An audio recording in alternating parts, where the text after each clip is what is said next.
السلام عليكم ورحمة الله وبركاته.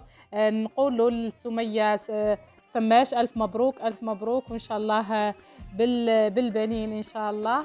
ونقول لها على شكرا على هذا الحفل البسيط الذي يعني توحشناه كما نقولوا، وعدنا نشوفه في السوشيال ميديا غير الترف والتبذير والحاجات غير معقولة منه، مما يضطر الناس انهم يكلفوا انفسهم انهم يديروا اعراس فوق الطاقة نتاعهم.